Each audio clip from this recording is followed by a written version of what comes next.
Apa sebab gelisah hati,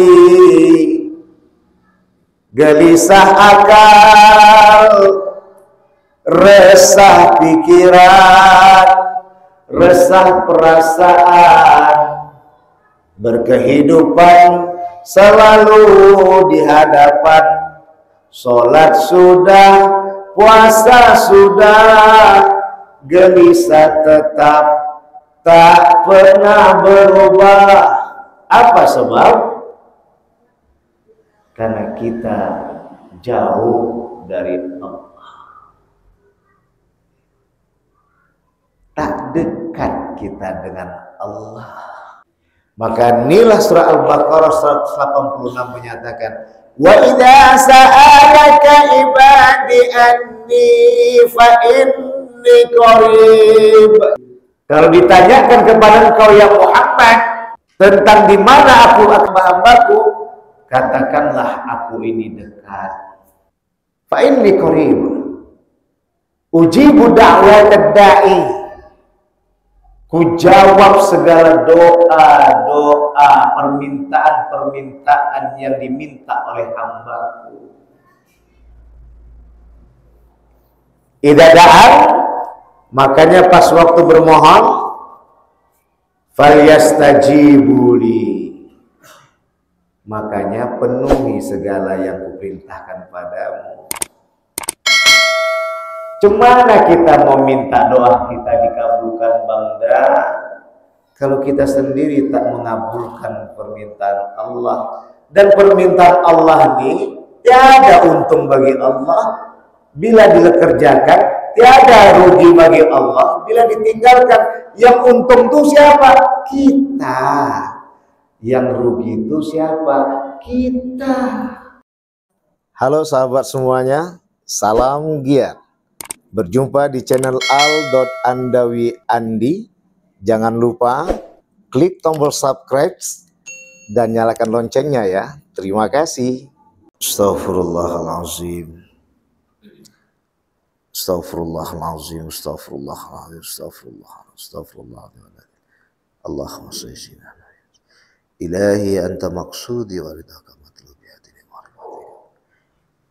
A'udzu billahi samii'il alim minasyaitonir rajim. Bismillahirrahmanirrahim.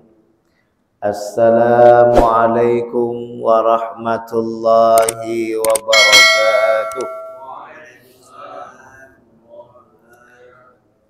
Alhamdulillah wa syukru lillah wassalatu wassalamu ala rasulillah Sayyidina Muhammad wa mawala. Ashhadu an la ilaha illallah wahdahu la syarika lah, wa ashhadu anna Muhammadan abduhu wa rasuluh la nabiyya ba'dah. Rabbi shrah li sadri wa yassir li amri wahlul 'uqdatam min lisani yafqahu qawli amma ba'd. Wa qala Allah ta'ala fi kitabil karim, a'udzu billahi minasy syaithanir rajim. Bismillahirrahmanirrahim. Wa idza sa'alaka ibadi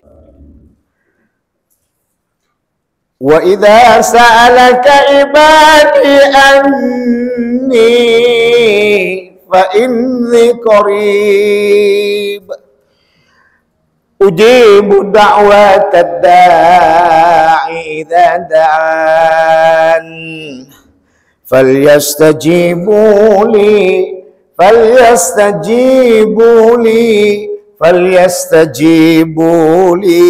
wal yu'minu bi la'allahum yarshudun. Sadaqallahul azim wa sadaqa rasulun nabiyil karim wa nahnu ala dhalika minasyahidin wasyakirin walhamdulillahi rabbil alamin. Ya kami hormati bapak-bapak, ibunda, bangda sekalian yang dirahmati oleh Allah, ayahanda rahimakumullah, jemaah Masjid At-Taqwa Binjai Selatan, Kota Binjai, Provinsi Sumatera Utara, Republik Indonesia, negara kesatuan kita yang insya Allah senantiasa dilindungi Allah Subhanahu wa Ta'ala. Puja dan puji syukur kita limpahkan kehadirat Allah Subhanahu wa Ta'ala.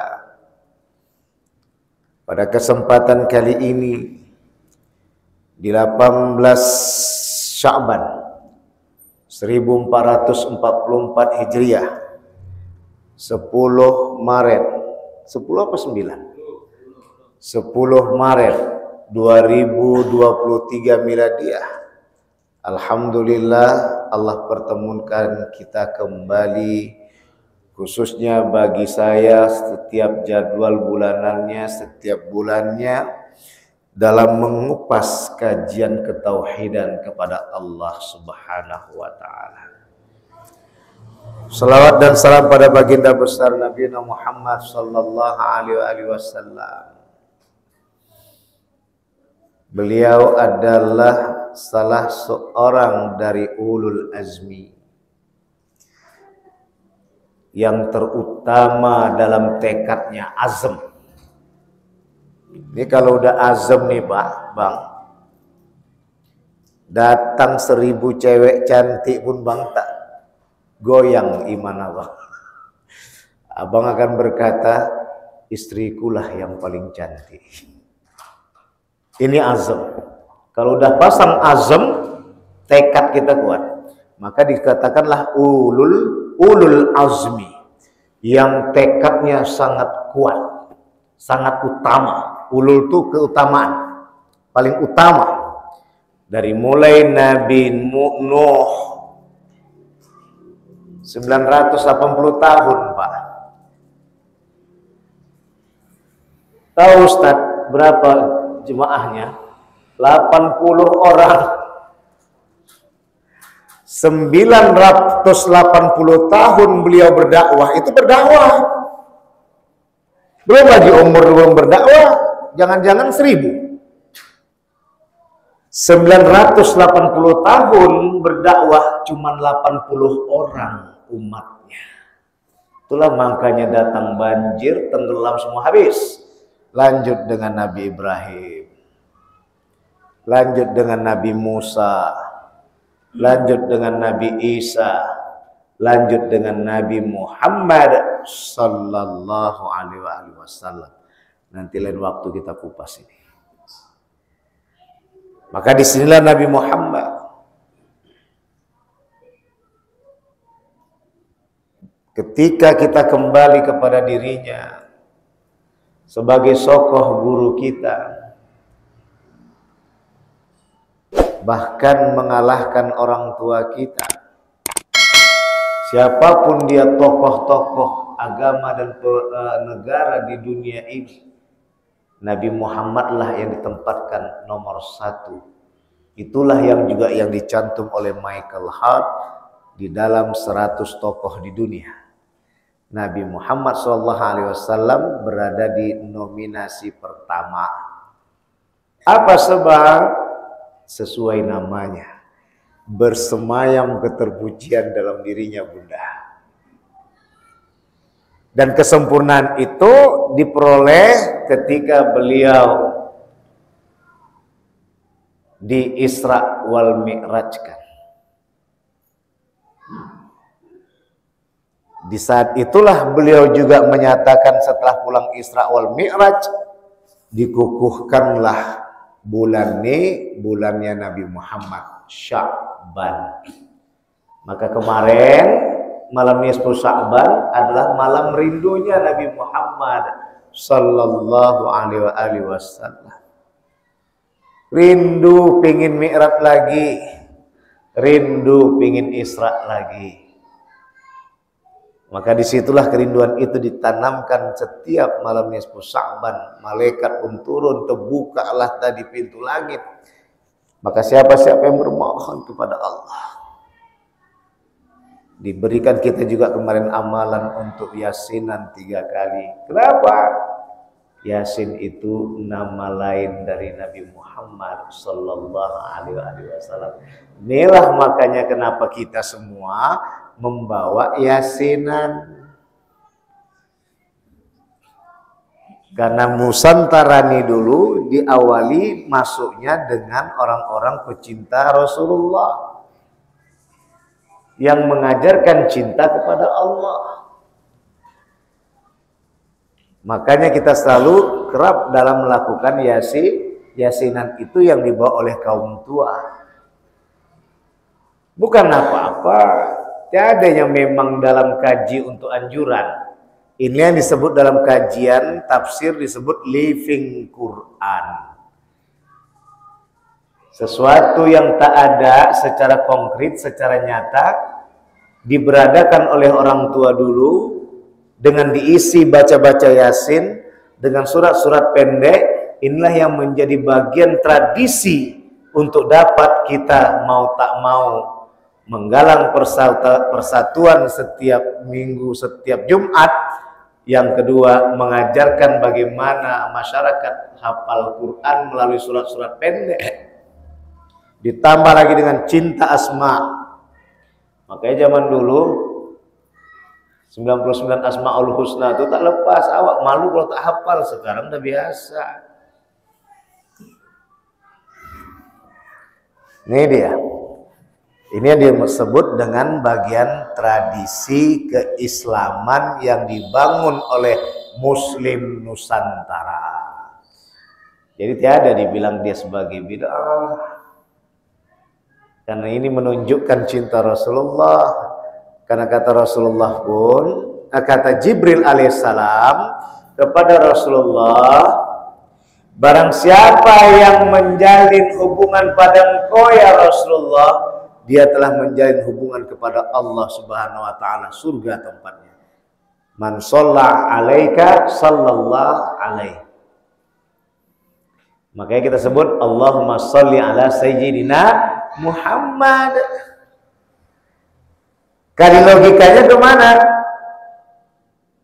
Yang dialah yang telah mengenalkan Allah nih.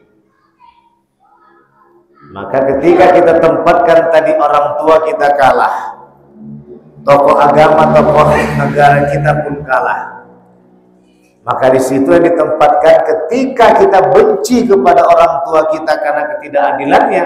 Ketika itu kita ingat pada Rasulullah menganjurkan jangan kau marah dan benci pada orang tua. Akhirnya kita tak benci sama orang tua hanya gara-gara yang tak cocok dengan kita. Karena apa kata Rasulullah? Tiada orang tuamu takkan ada ridho Allah Subhanahu wa taala. Maka keluarlah kaji hadis ridallah fi ridal walidain. Ridhonya Allah berada di ridho orang tua. Ayanda dan bunda bangga sekalian yang dirahmati oleh Allah. Tadi kita kembali kepada kaji. Maya sebab, apa sebab gelisah hati, gelisah akal, resah pikiran, resah perasaan, berkehidupan selalu di hadapan, sholat sudah, puasa sudah, gelisah tetap tak pernah berubah. Apa sebab? Karena kita jauh dari Allah. Tak dekat kita dengan Allah. Aku jauh, engkau jauh. Aku dekat, engkau dekat. Bukan engkau jauh, aku jauh, engkau dekat, aku dekat. Tidak. Kita yang menjauhkan diri dengan Allah. Ini Bimbo yang ngomong. Makanya orang-orang dulu nyanyi itu pasti dengan dalil-dalilnya. Quran dan hadis. Maka inilah surah Al-Baqarah 186 menyatakan, wa idza sa'alaka ibadi anni fa inni qarib. Apabila ditanyakan hambaku, apabila engkau bertanya kepadaku, hamba-hambaku, di manakah aku? Maka katakanlah aku ini dekat. Kalau ditanyakan kepada engkau ya Muhammad tentang di mana aku akan hamba-hambaku, katakanlah aku ini dekat. Katakanlah aku ini dekat. Fa inni qarib. Ujibu da'watad da'i. Ku jawab segala doa-doa, permintaan-permintaan yang diminta oleh hambaku. Idza da'an, makanya pas waktu bermohon, falyastajibuli. Makanya penuhi segala yang kuperintahkan padamu. Cemana kita mau minta doa kita dikabulkan Bangda kalau kita sendiri tak mengabulkan permintaan Allah. Dan permintaan Allah ini tiada untung bagi Allah bila dikerjakan, tiada rugi bagi Allah bila ditinggalkan. Yang untung itu siapa? Kita. Yang rugi itu siapa? Kita.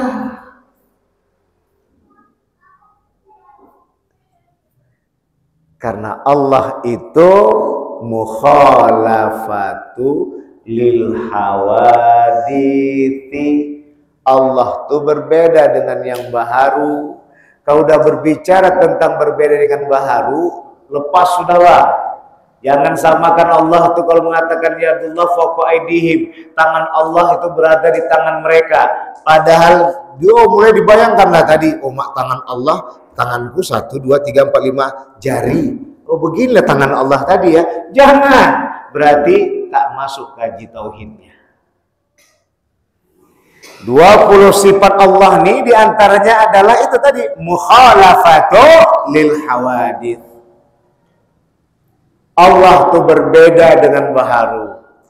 Kau udah berbicara tentang yadullah fawqa aydihim, tangan Allah itu berada di tangan mereka, maka dikembalikanlah tangan itu dengan bahasan kekuasaan Allah berada di kekuasaan mereka. Maka wahai para penguasa dan wahai para pengusaha, janganlah sombong.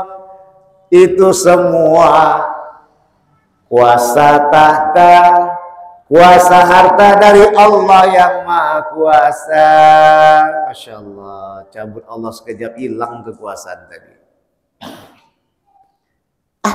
Tetap masih panjang ya umurku. Kajian tauhid yang lain nanti kapan-kapan kita masuk, sedikit aja kita sentuh. Istidraj. Alif sinta tolabun artinya. Darajat, pangkat. Itu semua orang tuh meminta pangkat dengan harta dan tata, biar dipuji oleh orang, biar dipuja oleh orang. Ini orang ada sengaja dikasihkan Allah derajat, biar makin lupa pada Allah. Kalau yang terbuka pintu akalnya, pintu pikirannya, terbuka pintu hatinya, pintu perasaannya, maka dia akan sadar, innalillahi wa inna ilaihi raji'un. Kita semua milik Allah, kembali kepada Allah. Inilah kaji. Maka sholat yang kita kerjakan yang mau kita bahas nih Pak.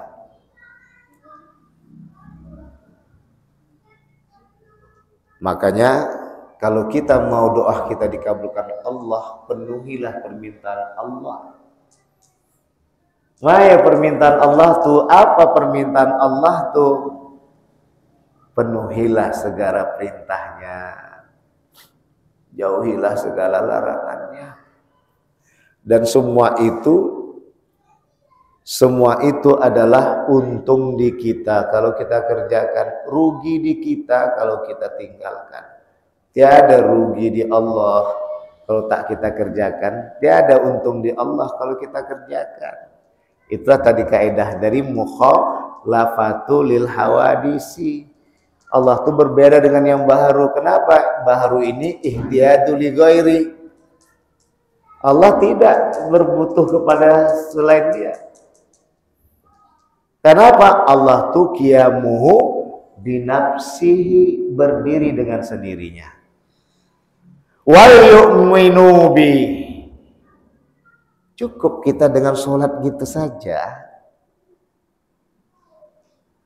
Cukup kita dengan puasa gitu saja.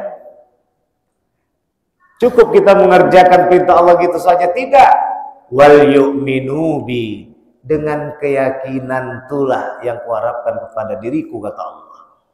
Keyakinan. Kalau tidak yakin kita Allah ini Tuhan, cemana kita mau rasakan doa itu dikabulkan? Di manakah letak doa itu ketika tak terpenuhi?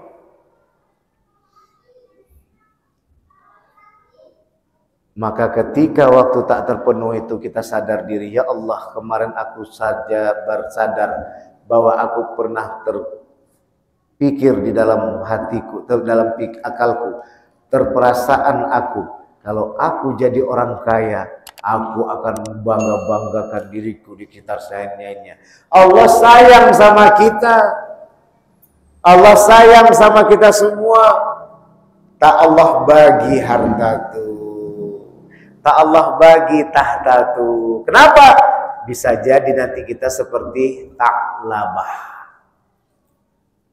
Tha'labah tuh waktu tak punya apa-apa, dialah yang pertama kali hadir di masjid. Sudah punya apa-apa, tak pernah nampak lagi batang hidungnya. Maka oleh karena itu Bapak dan Ibu yang dirahmati oleh Allah, maka masuk kaji kita berikutnya untuk menjelaskan pada ternyata kita selama ini kurang mengadu kepada Allah. Sama siapa kita mengadu kisah selama ini? Selama kawan. Hari ini kita berkawan, besok tiada lagi berkawan.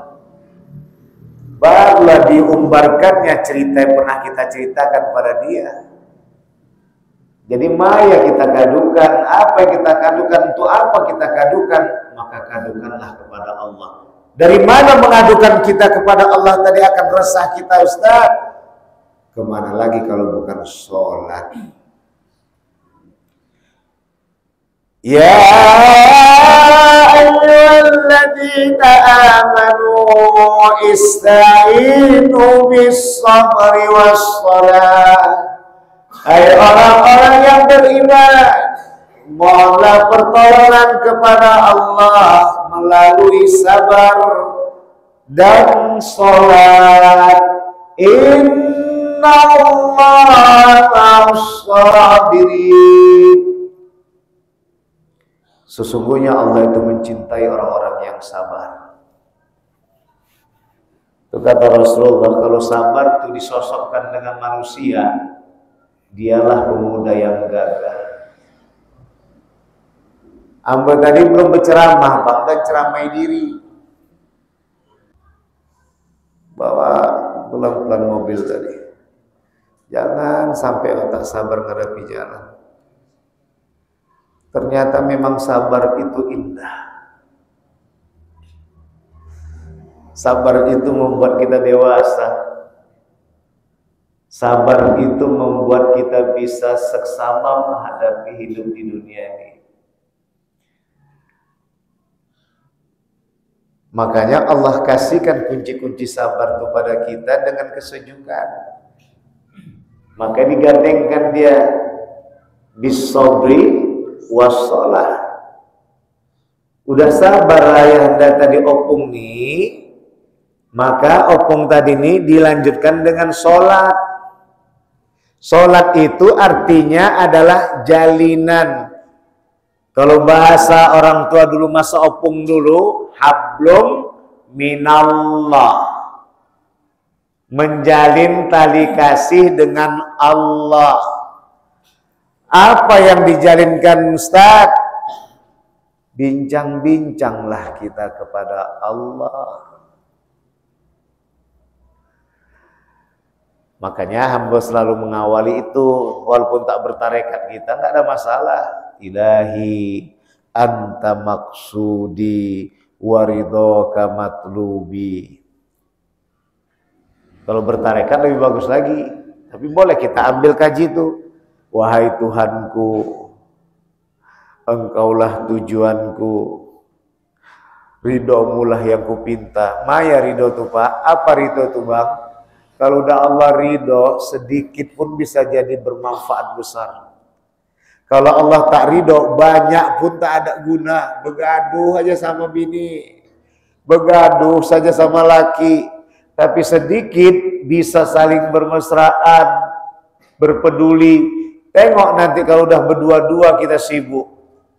Buat kopi dan teh suami pun lupa.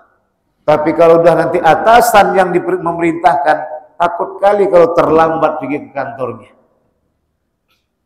Makanya saya bilang kan sama istri saya, abang dukung adik untuk bekerja. Jadi wali kota pun kita akan dukung. Tapi ingat, bukan itu yang membuat kau masuk surga, tapi adalah suamimu yang akan menempatkan kamu surga. Patuh pada suamimu, patuhmu kepada atasanmu. Itu karena kamu lakukan adalah kepatuhanmu kepada suamimu yang telah meridhoimu untuk bekerja. Karena kau telah meringankan beban suamimu. Tapi kalau itu membuat jadi beban bagi dirimu, lebih baik kau berhenti dari pekerjaan itu. Itu selalu saya bilang. Iya Buya, alhamdulillah. Meskipun belum terjadi, tapi harus kita ingatkan. Ini yang kadang sedih Pak Haji. Waktu belum bekerja, kasihan lihat suami. Sudah bekerja, gajinya lebih tinggi, suaminya pula yang dipijai. Abang sama macam-macam abang. Gaji abang lebih kecil daripada gajiku. Ternyata jahat kerjaan itu. Apa masalah? Tidak kendali perasaan. Perasaan pertama baik mempedulikan suami, pulang capek, batuk-batuk, keringat, baju pun bau. Datang niat untuk bekerja mengurangi beban suami. Sekali dua kali tak dibagi, ketiga kali dibagi sudah jadi lupa diri. Apa guna bekerja kalau rumah istana jadi neraka? Tapi kalau memang bisa istana bagaikan surga, suami nomor satu, pekerjaan tetap membantu karena dapat restu dari suami yang dicintai karena Allah yang Maha Satu. Masya Allah. Tadi bertanya istri saya, habis saya pulang khutbah Jumat. Kayak mana tuh Bang? Ada muslimah yang dapat gaji tak boleh di luar rumah, tinggalkan ya kerja. Tak ngapa Dek, tapi jangan nanti kalau kurang dibahas-bahas kurang, berarti tak ikhlas. Di dalam hati saja Bang terpikir bahaya. Kalau aku kerjakan tambah ini, tapi enggak lah, enggak bisa. Aku harus tahankan ini cobaan. Maka kata kuncinya itu, kalau memang mau tidak bekerja menjadi istri soleha di rumah, ikhlaslah menerima apa kenyataan. Doakanlah suami dengan penuh keselamatan dan penuh keberkahan, rezeki bertambah dengan keridhaan Allah yang Maha Rahman. Kalaupun kita mau bekerja, dudukkan, Bang, Aku bekerja untuk meringankan bebanmu. Bila aku lupa, ingatkan aku. Jangan kau segan. Bila perlu, ceraikan aku. Wah. Kalau tak beranak, senang dia. Kalau beranak, bingung dia. Ini guyon ya ini. Ya. Ada ketegasan dan itu yang disebut dengan imam. Nanti ada makmum bercakap pula, Pak Imam, ligat dikit kenapa? Ada tanding bola ini. Langsung Pak Imam dari berdiri, Allahu Akbar, langsung sujud. Kan bahaya kalau nggak tegas. Ini yang imam ngeri nih. Tapi kalau imam salah, ditegur. Ar-Rahman. Nah, tadi langsung ihdinas siratal mustaqim. Langsung Ar-Rahmanir Rahim. Ini yang masuk ambo tadi ini imam harus tegas.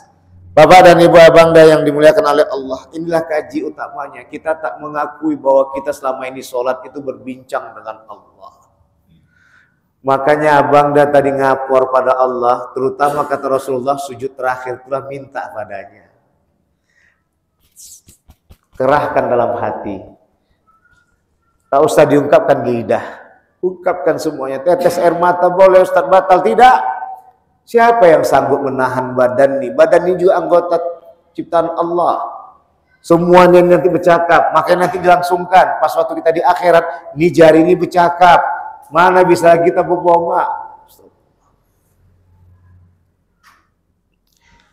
Tidak bisa lagi kita berbohong.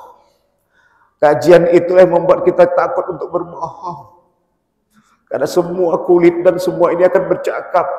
Tak betul ya Allah, apa yang disampaikan ini tak betul.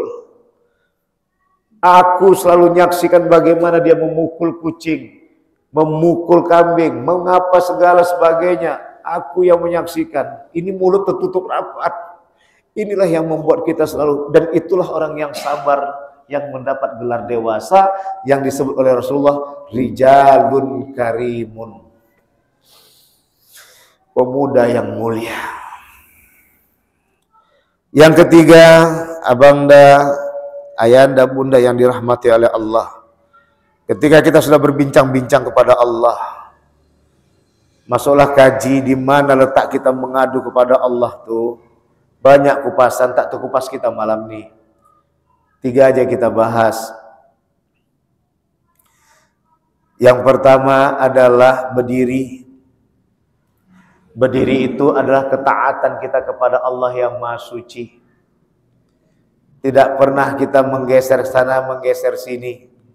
Kecuali kalau memang ada yang kosong, kita maju ke depan dengan langkah 3 kali, tak boleh berturut-turut.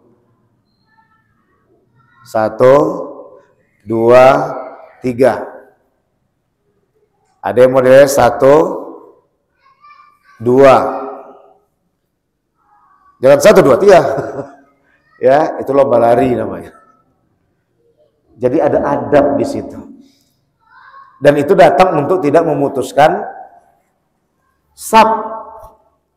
Namun ketika waktu itu kita berdiri sama seperti kita dalam posisi melaksanakan perintah atasan. Ada yang berani untuk menoleh ke kanan ke kiri kalau nggak dipecat awak. Ngapa pada Allah kita sibuk ke kanan ke kiri? Memang tidak kita dalam berdiri itu kanan kiri, tapi hati ini ke kanan ke kiri. Apa maksudnya Ustaz? Ditemani pikiran nih ke kanan ke kiri. Terpikir tadi sebelum ke masjid nih, aduh jijik kali aku lihat bapak tuh. Asal masam aja nih umur aku. Pas waktu Ustaz nih bawa imam pun terpikir dia, sampai lupa dia orang sudah sujud, dia masih berdiri. Karena memikirkan tadi sebelum ke masjid. Ya, hampir begaduh dia waktu pergi ke masjid. Jangan kanan ke kiri hati tadi. Badan sudah tertib, pikiran dan perasaan tetap tertib. Di mana kajinya Ustaz? Pikiran dan perasaan Bapak, lidah tetap membacakan ayat yang kita dapat hafal, doa yang kita dapat hafal. Pikiran dan perasaan, pikirkanlah dosa yang pernah kita perbuat selama ini. Lidah tetap mengucap. Lidah tetap mengucap Subhana rabbil azim wa bihamdi. Maka ketika apalagi kita tahu apa artinya, Inilah makanya mau kita bahas nanti. Ketika berdiri itu tadi Allahu Akbar, siapa? Ada apa, Pak? Kalau tak percaya nanti jumpailah Pak Amir yang sudah jadi wali kota. Bagaimana kita patuhnya sama beliau itu. Tapi bagaimana kita jumpa Allah? Kalau sudah nanti yang lain manggil kita, cepat kita bergerak. Kalau sudah Allah memanggil kita, nanti kita bergerak. Ini yang hamba kata tadi, pikiran dan perasaan kanan kiri. Tapi ini kita bahas sholat aja dulu. Berdiri. Setelah berdiri, masuk kepada ruku. Ini yang kedua. Yang tadi berdiri adalah kesiapan untuk mendengar perintah. Itu yang ditatar kita terus. Ditatar. Bismillahirrahmanirrahim. Alhamdulillahirabbil alamin. Sampai akhir. Sampai ayat pendek. Sudah kita serapkan tadi tausiah dari ayat-ayat tadi. Sampai kita pun nyatakan iyyaka na'budu wa iyyaka nasta'in. Pada Engkaulah ya Allah kami menyembah. Pada Engkaulah ya Allah kami mohon pertolongan. Kan itu Engkau. Engkau berarti kita ngomong sama Allah, Bang. Ini yang saya bilang tadi, bincang-bincang dengan Allah, dalilnya ada. Baru langsung masuk prakteknya. Allahu Akbar. Subhana rabbiyal azim wa bihamdih. Maha suci Engkau ya Allah yang maha besar. Di mana kebesaran Allah tuh? Langit dan bumi. Kita berada ngapung. Ini rukuk kita ini. Ini kepala kita melihat tanah.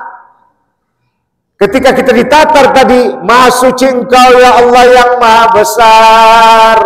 Kebesaranmu langit dan bumi punya kuasa Engkau ya Allah. Maka sadarlah kita waktu itu balik kita ke tanah. Karena kita datang dari tanah. Maka di saat itu hilanglah keserakahan. Maya. Keserakahan di rukuk itu apa? Keserakahan di rukuk itu ini sejengkal nih, perut dan di bawah perut, serakah ngumpulkan harta.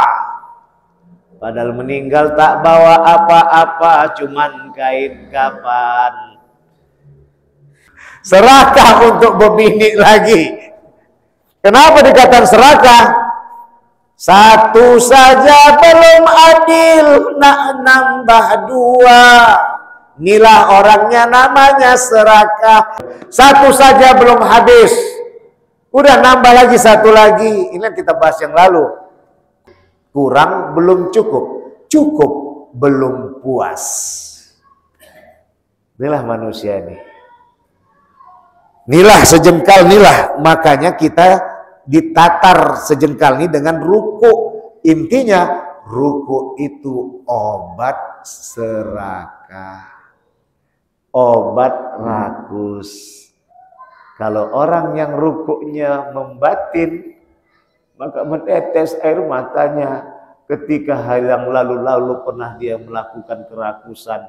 Seperti apa dia kumpul-kumpul hartanya, zakat sudah layak tak diberikan, sedekah yang bisa dia kasihkan waktu itu saja tak dia bagikan. Rakus namanya. Diambilnya punya orang, dikumpulkannya semua, dia punya ada, dia punya saja belum habis, diambilnya lagi punya orang.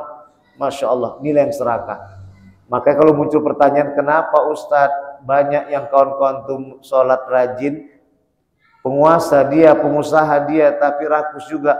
Berarti rukuknya belum hidup.